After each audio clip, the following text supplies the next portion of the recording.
Sim Notícias. Oferecimento Móveis Rimo. Seu sonho, sua casa. Ótica Veja. Há 46 anos, sua melhor visão. Centro Linhares. Cachaça Princesa Isabel. Sabor de liberdade.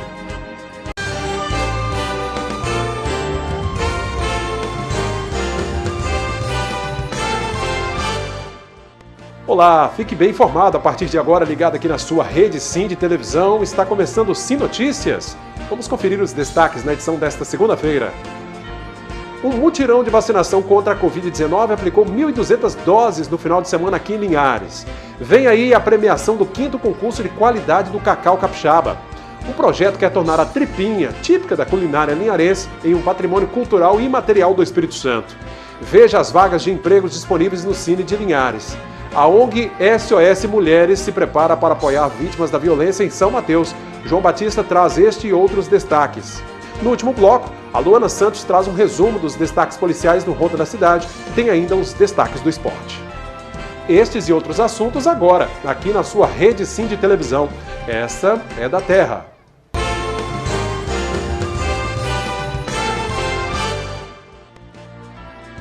1.200 doses da vacina contra a Covid-19 foram aplicadas durante a ação que aconteceu na sede do Serviço Social da Indústria, o SESI, no bairro Aviso, em Linhares, neste final de semana. A vacinação para o grupo de 25 anos ou mais vai continuar nas unidades de saúde, agora que no interior do município. É preciso levar o cartão de vacinação, o cartão do SUS ou o CPF. Na próxima quinta-feira acontece em Linhares a premiação dos finalistas do 5º concurso de qualidade de amêndoas do cacau capixaba. Produtores de outras regiões do estado serão premiados também. O concurso de qualidade da amêndoa de cacau de Linhares está chegando à sua fase final. E mesmo com a pandemia, os produtores não desanimaram e foram muitos os inscritos.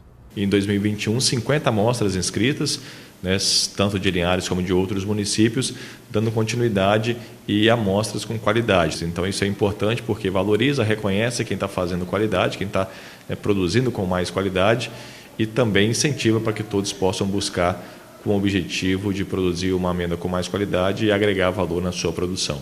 Nesta quinta-feira, serão conhecidos os vencedores, que irão receber premiações em dinheiro em 2 categorias. Uma dedicada apenas para produtores de Linhares e outra para os demais municípios do estado. Isso, após as inscrições e as 50 amostras que foram encaminhadas para o Centro de Inovação do Cacau, em Ilhéus, uma equipe de especialistas profissionais realizaram a primeira etapa de avaliação, foi a etapa da avaliação física das amêndoas, além de outros testes. Agora, essas finalistas foram processadas essas amêndoas, transformadas em chocolate, e vai ter a avaliação sensorial, a prova de degustação, que os especialistas vão avaliar vários quesitos em relação a essa análise sensorial do chocolate e, consequentemente, das amêndoas, para que na quinta-feira a gente possa conhecer desses finalistas quem são os grandes vencedores. E toda essa busca por qualidade vem gerando resultados. Os investidores já estão voltando as suas atenções para Linhares. Então a gente sabe que o mercado, o consumidor, os compradores têm buscado qualidade, têm pagado a mais por isso em várias oportunidades. Então é importante que, além do prêmio em dinheiro, isso é apenas uma coisa simbólica, mas muito mais o reconhecimento e a possibilidade que esses produtores têm de entrar em novos mercados que podem pagar mais pelas suas amêndoas. Então eles projetam o trabalho deles para o mercado comprador. Bom, o concurso já é tradicional, e visa a motivar os produtores a buscar sempre a qualidade do fruto. Mudando de assunto, a tripinha, um petisco delicioso feito à base de trigo, água e sal, pode se tornar um patrimônio cultural e imaterial do Espírito Santo. Um projeto de lei do deputado estadual Luiz Durão quer eternizar a receita, que foi criada aqui em Linhares em 1960.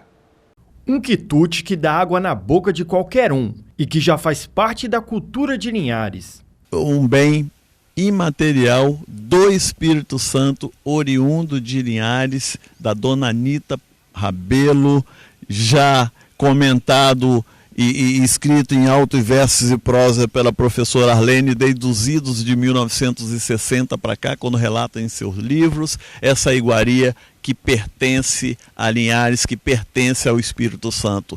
Além de ser deliciosa, pode ser uma fonte de renda, por ser de fácil comercialização. Tem uma facilidade da sua produção, ela se tornou, em casas de festa, bares e similares, como um produto de renda, mais rápida para as famílias linharenses. E se hoje podemos sentir esse sabor natural de Linhares, temos que agradecer a Anita Paiva Rabelo, uma cozinheira que entrou para a história do município. A tripinha foi um acaso, né? Ela estava em uma dessas festas de casamento, preparando todos os salgadinhos, e a noiva, Líndia Nalva, ela resolveu convidar as amigas para ajudar a fazer os salgadinhos. E essas colegas chegaram com muita fome, segundo a professora Arlene, que era uma dessas alunas, eles chegaram e começaram a comer o recheio. E elas estavam com tanta fome que o recheio, muita parte do recheio foi, e sobrou muita massa dos pasteizinhos. E a dona da festa, a mãe da Líndia Nalva, chegou e falou: mas, dona Anita, o que aconteceu? O recheio não deu, e o que você vai fazer com esse monte de massa? E mamãe era muito cômica e muito criativa, falou: não se preocupe, eu vou fazer um salgadinho que é a última moda em Paris. E ela pegou a tripinha, abriu a massa, colocou queijo parmesão e dobrou novamente, passou, cortou como se fosse macarrão e fritou. Foi o sucesso da festa. E embora seja muito gostosa, os ingredientes não são difíceis de encontrar.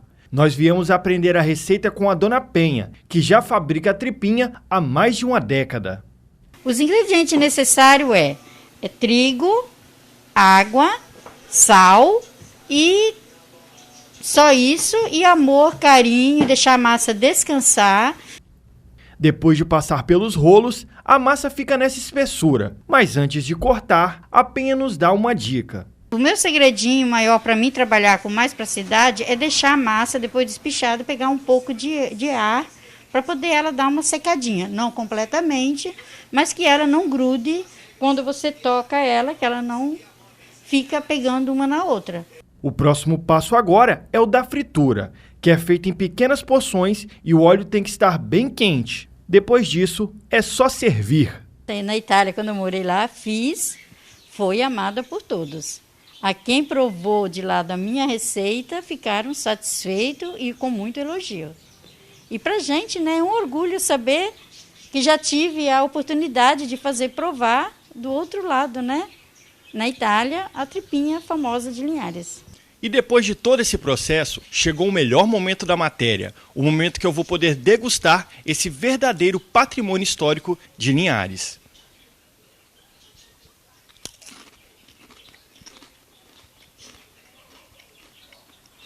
E que, convenhamos, cai muito bem com um cafezinho, né? Bom, quem ainda não conhece, está convidado a experimentar a tripinha, é uma delícia, né? Um petisco bem gostoso. E tomara que o projeto seja aprovado e ela realmente se torne um patrimônio cultural e material do Espírito Santo. Certamente isso vai acontecer. Vamos ver agora as vagas de emprego disponíveis no Cine de Linhares. E as vagas do Cine são para almoxarife, auxiliar de produção, auxiliar técnico de segurança do trabalho, carpinteiro, eletricista automotivo, eletricista de veículos, enfermeiro, lavadeira para hotel, mecânico, garçom, motorista de ambulância, motorista de MUNC, operador de motoniveladora, operador de retroescavadeira, pedreiro, soldador, técnico agrícola, técnico em refrigeração, técnico em enfermagem, trabalhador rural, vendedor e vidraceiro. E agora vamos ver como fica o tempo nesta terça-feira em toda a região.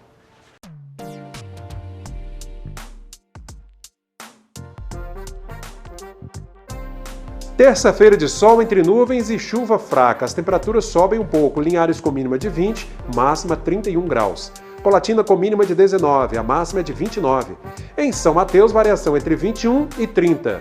Já em Vitória, mínima de 20 e a máxima de 27 graus. A seguir, depois do intervalo, nós vamos a São Mateus conversar com o João Batista. Ele fala sobre a ONG SOS Mulheres, que prepara um projeto de apoio a vítimas de violência doméstica em São Mateus. Voltamos já.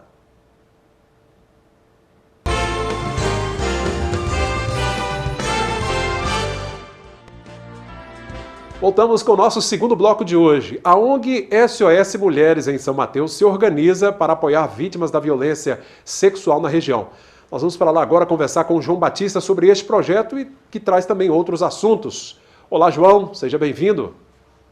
Boa noite, Cláudia, e a todos que acompanham o Sim Notícias. Quem foi ou é vítima de violência sexual vive o drama de ter que conviver com a dúvida de denunciar ou não o agressor, principalmente quando o acusado tem influência na sociedade.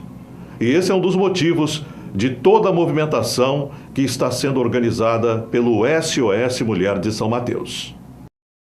Com a conclusão do inquérito policial e o indiciamento do médico, divulgado na última sexta-feira em entrevista coletiva pela Polícia Civil na capital, esse grupo de mulheres tem se organizado para dar suporte emocional e jurídico às vítimas. Mesmo com poucos recursos, elas se tornaram um ponto de apoio para quem é vítima de violência e busca apoio das autoridades para que os casos não caiam no esquecimento e os agressores sejam mantidos presos.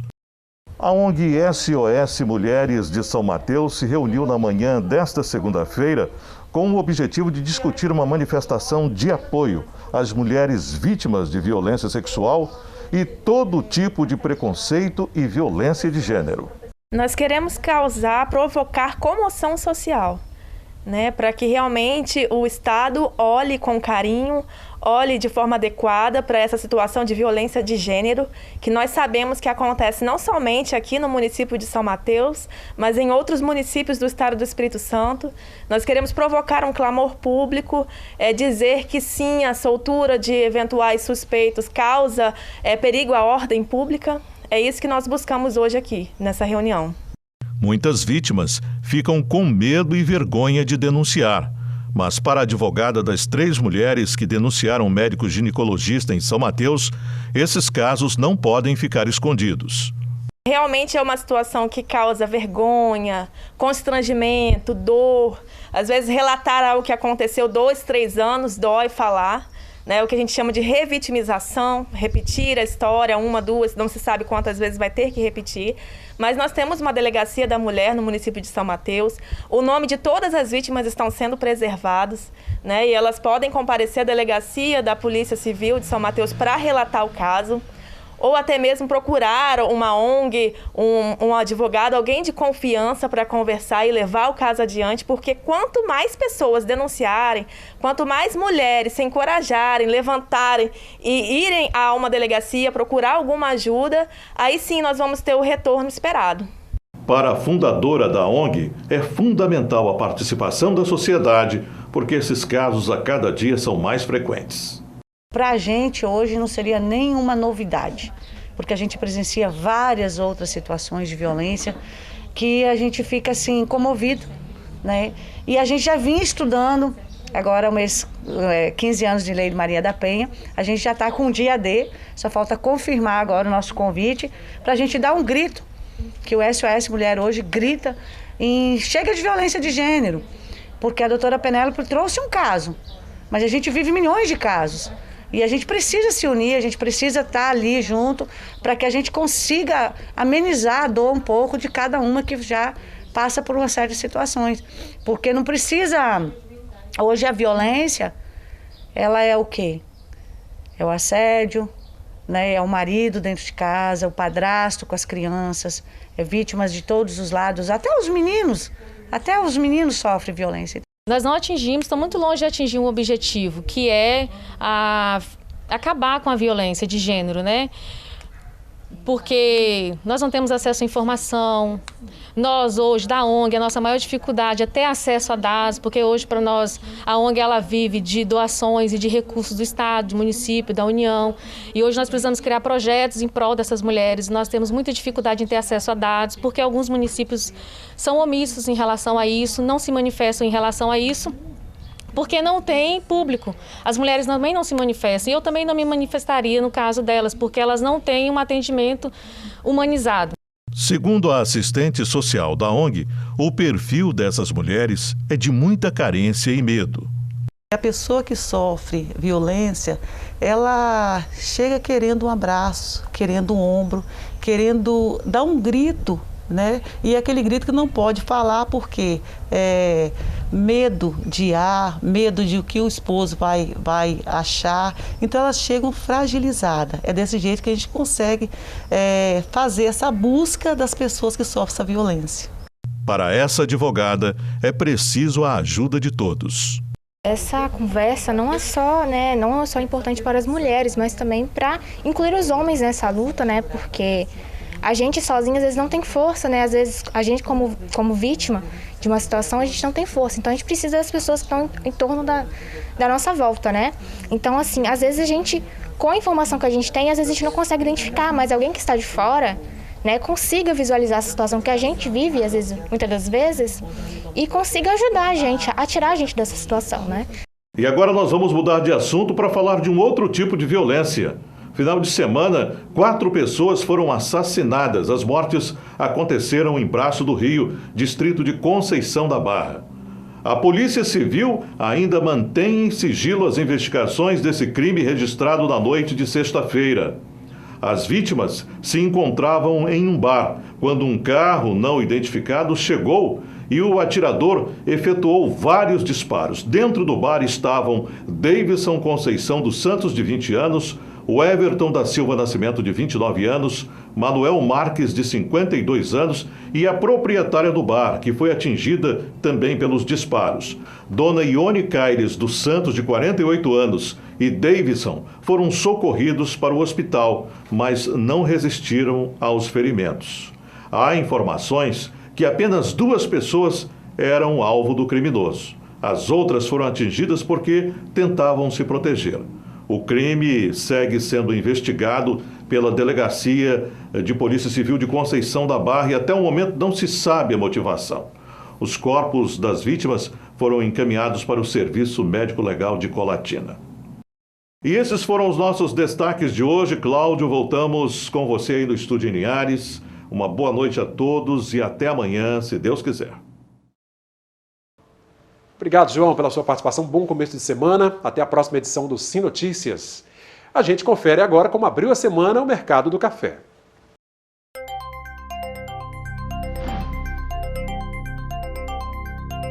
O Arábica tipo 6, R$ 923 a saca. Arábica 7, R$ 796.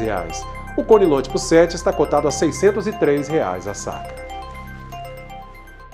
Mais um intervalo rapidinho, daqui a pouco os destaques do Ronda da Cidade, né, o que foi destaque na edição desta segunda-feira, e tem ainda o resumo do esporte, né, os resultados do final de semana com Altemar Félix. Voltamos já.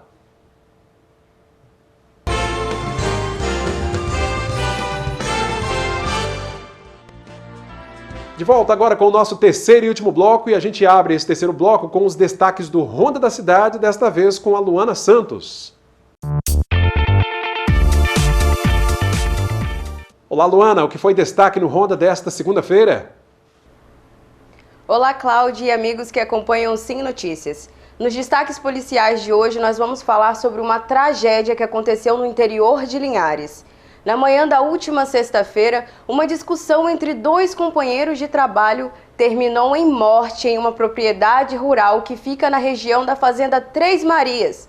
Um idoso de aproximadamente 64 anos discutia com um jovem, identificado como David, quando os ânimos se afloraram e o senhor sacou um revólver e efetuou um disparo que atingiu a nuca do jovem. Ele ainda foi socorrido por populares e levado para o Hospital Geral de Linhares, mas não resistiu ao ferimento e morreu. A Polícia Civil agora investiga o crime e procura pelo autor do disparo. Em Pontal do Ipiranga, o corpo de um homem em adiantado estado de decomposição foi encontrado no sábado. De acordo com informações da perícia, o corpo foi encontrado em uma trilha que fica próximo a uma cabana.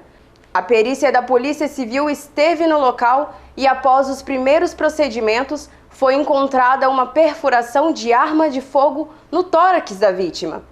O caso segue sob investigações da Delegacia de Linhares. Uma angústia é o que sente a família de Wesley Rodrigues da Silva, que morreu após ser atropelado por um carro na rodovia 245. À espera por respostas de um acidente com vítima fatal, Familiares do cabeleireiro Wesley Rodrigues da Silva, de 30 anos, pedem justiça. O acidente aconteceu no dia 24 de junho, na rodovia ES 245, que liga os municípios de Linhares a Rio Bananal. O veículo atropelador, um Golf, estaria em alta velocidade. Estava sendo conduzido por Rony Casagrande, um morador da cidade de Rio Bananal, que se apresentou espontaneamente com um advogado na 16ª Regional de Linhares na manhã seguinte. A esposa do cabeleireiro, Raquel França, falou hoje sobre a angústia de não ter respostas sobre este caso quase 60 dias depois. Uma angústia que não passa, um sofrimento, porque além de eu estar sofrendo um luto de perder o marido, né, eu sofro também em ver o meu filho, né, chamar pelo pai todos os dias, não dormir, entendeu? Hoje ele não tem mais aquele convívio dele de antes, né? Então ele pergunta, né, pelo pai a todo momento e a gente fica sem saber, sem responder, porque há uma semana atrás ele me perguntou: mãe, papai está no céu, eu posso lá dar um abraço nele? E o que você fala? Cláudio, essa é uma grande angústia para a família que espera por respostas. De acordo com o delegado Fabrício Lucindo, as investigações devem ser concluídas em breve. E esses foram os destaques de hoje do Ronda da Cidade. Eu volto com vocês aí do estúdio. É isso aí, Luana. Obrigado pela sua participação, tá bom? E eu convido Altemar Félix com o resumo do esporte de hoje. Olá, Altemar. Ô Cláudio, tem clima de decisão no Capixabão da Segundona. Depois da vitória de 1-0 sobre o Forte Rio Bananal, nos acréscimos, ainda no último sábado, no desafio dos nossos vizinhos aqui do norte do estado, o CTE Colatina, do técnico Ilp Silva, ex-Linhares Futebol Clube, recebe o Atlético Itapemirim no próximo sábado. Trata-se do jogo de ida das semifinais. Vamos conferir aí na tela, Campeonato Capixaba Série B, semifinais agora, CTE Colatina e Atlético Itapemirim. Próximo sábado, dia 21, horário 15 horas, e o local, Estádio Justiniano de Melo e Silva, na nossa vizinha princesa aí do Café Colatina. Bem, o jogo de volta vai ser semana que vem em Itapemirim. E amanhã, mais informações sobre OAB Linhares, Rio Bananal e Soretama, no Estadual de Futebol 7, aqui no Sim Notícias, às 19 horas, e no Sim Esportes, a Rádio Viva FM, dentro do Ronda da Cidade, meio-dia às 13. Eu aguardo vocês. Agradeço ao Altemar pelos destaques do esporte. Continue acompanhando nossas redes sociais, Instagram, Facebook. No nosso canal no YouTube, TV Sim Oficial, você revê todo o nosso conteúdo, compartilha os nossos vídeos e dá o seu like, claro, e o comentário também, né? O WhatsApp é o 996224547. Rede Sim de televisão. Esta é da Terra.